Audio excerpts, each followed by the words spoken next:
आदरणीय रणधीर भैया, आपको सीधा चुनौती है आपके छोटे भाई का। रणधीर भैया, ये सीधा चुनौती है। आपका घर संथाल परगना है, हम छोटा नागपुर से आके आपको चुनौती देते हैं। गोड्डा जिला में 3 सीट है, पोरैयाहाट, गोड्डा, महागमा। आप 1 सीट जाइए और 1 to 1 मुकाबला कीजिए।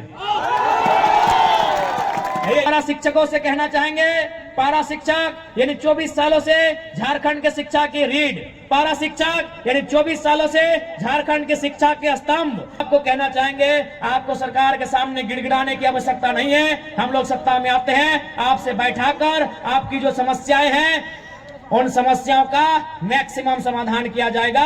अरे क्या कर रहे हैं, साड़ी बांट रहे हैं?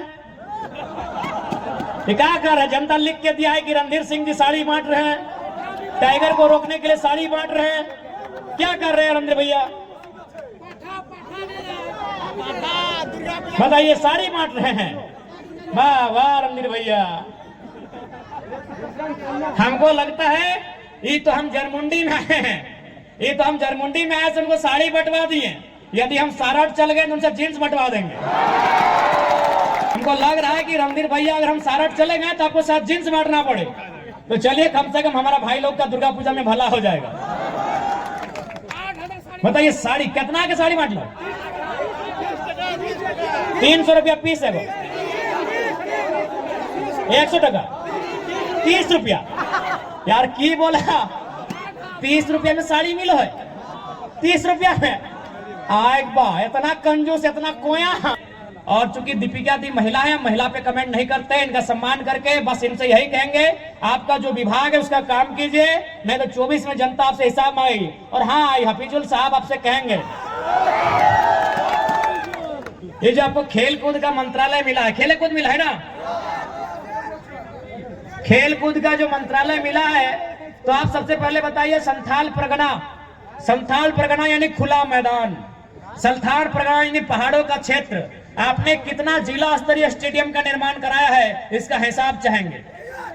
की सबसे पहली शिकायत होती है कि मेरा घर है गढ़वा जिला, नौकरी मिला है गुमला में। मेरा घर है साहेबगंज जिला, नौकरी मिला है सिमडेगा में।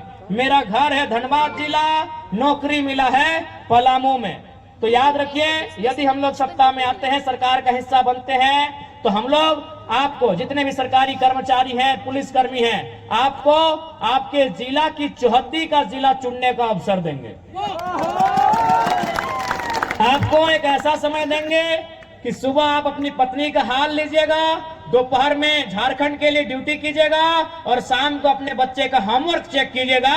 हम ऐसी व्यवस्था लेके आएंगे। आखिर ये नौकरी अब किसके लिए कर रहे हैं, आप ही बताइए। ये नौकरी परिवार के लिए है, ये नौकरी पूंजी के लिए है, पूंजी परिवार के लिए है। परिवार यानी आपकी मां, परिवार यानी आपके पिता, परिवार यानी आपकी अर्धांगिनी, परिवार यानी आपके बच्चे। तो आपके बच्चे कहाँ हैं? ये जिला है देवघर और आपके बच्चे हैं गढ़वा में। ये जिला है देवघर और आपके बच्चे हैं सरायकेला में। ये जिला है देवघर और आपके बच्चे हैं गुमला में। तो हम एक ऐसी व्यवस्था बनाएंगे कि या तो सुबह या तो शाम को कम से कम एक बार आप अपनी माँ की दवाई का हालचाल जरूर पूछेंगे। हम लोग ऐसी व्यवस्था बनाएंगे।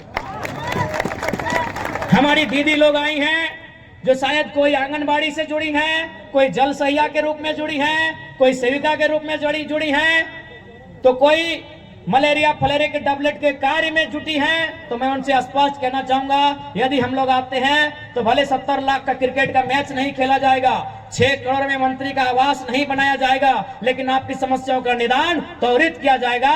ये आपको आपके भाई का वचन रहेगा। हम तमाम पारा शिक्षकों से कहना चाहेंगे, पारा शिक्षक यानी 24 सालों से झारखंड के शिक्षा की रीढ़, पारा शिक्षक यानी 24 सालों से झारखंड की शिक्षा के स्तंभ, पारा शिक्षक यानी 24 सालों से झारखंड की शिक्षा व्यवस्था का खूंटा। तो आपको कहना चाहेंगे, आपको सरकार के सामने गिड़गिड़ाने की आवश्यकता नहीं है। हम लोग सत्ता में आते हैं, आपसे बैठाकर आपकी जो समस्याएं हैं उन समस्याओं का मैक्सिमम समाधान किया जाएगा। आपके सामने आपकी टीम के माध्यम से आपके द्वारा प्रस्तुत तर्कों के आधार पर, साक्ष्यों के आधार पर यह कार्य त्वरित निष्पादन के साथ किया जाएगा। जैसा कि सुन रहे हैं, नुनु के मौसा रणधीर सिंह जी, रणधीर सिंह जी ने हमें एक चुनौती दिया था।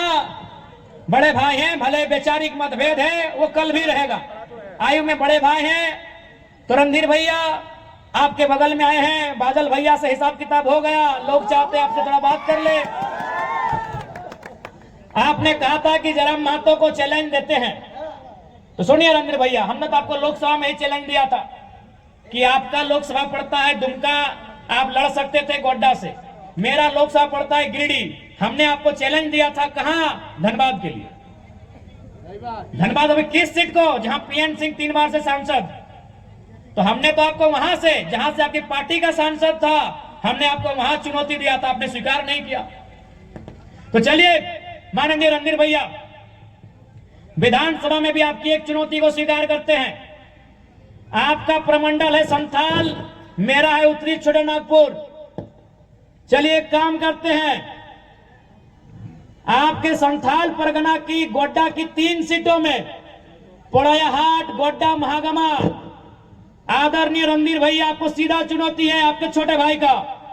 रणधीर भैया ये सीधा चुनौती है, आपका घर संथाल परगना है, हम छोटा नागपुर से आके आपको चुनौती देते हैं। गोड्डा जिला में 3 सीट है, पोड़ैयाहाट, गोड्डा, महागमा, आप 1 सीट जाइए और 1 to 1 मुकाबला कीजिए। ये गठबंधन हटाइए, आइए दोनों इंडिपेंडेंट आते हैं। चलिए आइए आपकी चुनौती को स्वीकार करते हैं। अरे क्या कर रहे हैं, साड़ी बांट रहे हैं,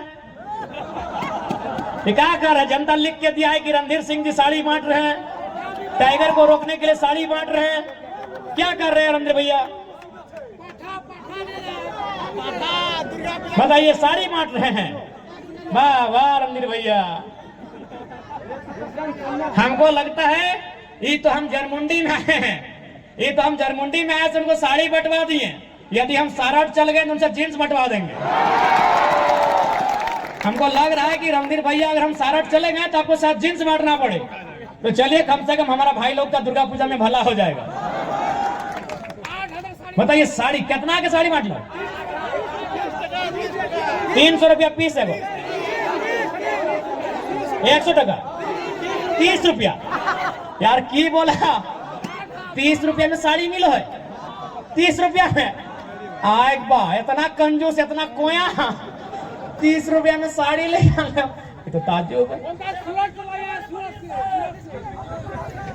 और चूंकि संथाल परगना में दूदू का मंत्री भी हैं, और चूंकि दीपिका दी महिला है, महिला पे कमेंट नहीं करते, इनका सम्मान करके बस इनसे यही कहेंगे, आपका जो विभाग है उसका काम कीजिए, नहीं तो 24 में जनता आपसे हिसाब मांगी। और हाँ, हफीजुल साहब आपसे कहेंगे,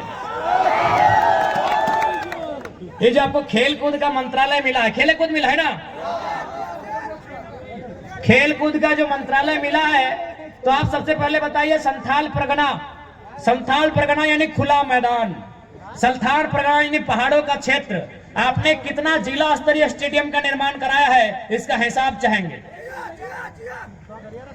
आदरणीय मंत्री महोदय हफीजुल हसन जी से हम ये हिसाब चाहते हैं कि आपने कितना जिला स्तरीय, प्रखंड स्तरीय खेल कूद स्थल का निर्माण करवाया है, आपने कितने खिलाड़ियों को प्रोत्साहन करने के लिए राज्य स्तरीय खेल तक लेकर गए हैं, देश स्तरीय खेल तक लेके गए हैं। यदि नहीं तो जब भी अगर गुटखा खाने से फुर्सत मिले तो सोचिएगा, नहीं तो लोग इस बार मुंह में इतना गुटखा ठूस देंगे कि वोट मांगने के टाइम पता नहीं चलेगा कि गुटखा थूकना है कि पार कर लेना। बताइए, सार्वजनिक मंच में लोग गुटखा खाते हैं। अरे भाई, आपका पर्सनल लाइफ है, गुटखा तंबाकू कोई कोई ले लेता है, आप एक जिम्मेवार मंत्री हैं और सार्वजनिक मंच में देख रहे हैं मुंह में गुटखा है और बोलते बोलते थूका जाता है। बताइए, ये जो लोग जिम्मेवार के पदों में बैठे हैं, उनको कम से कम अपना ये कृत्य तो छुपा के रखना चाहिए, नहीं? बताइए, अब सुने कहा माइक पटक दिए, और खैर ये माइक पटकना आप पे सूट नहीं करता है, क्योंकि आप मंत्री हैं। आपको अगर पटकना ही था तो 2-4 पदाधिकारी को पटकिए, जानेंगे आप। इसीलिए कभी गुटखा खाने से फुर्सत मिले तो इस राज्य के युवा खेल कूद में बहुत अव्वल है। संथाल परगना के युवा शारीरिक रूप से मानसिक रूप से बहुत ताकतवर हैं। उन्हें खुला खेल का मैदान दीजिए, वो आसमान तक अपनी उड़ान लेकर जाएंगे, ये गारंटी है। और स्पीकर साहब,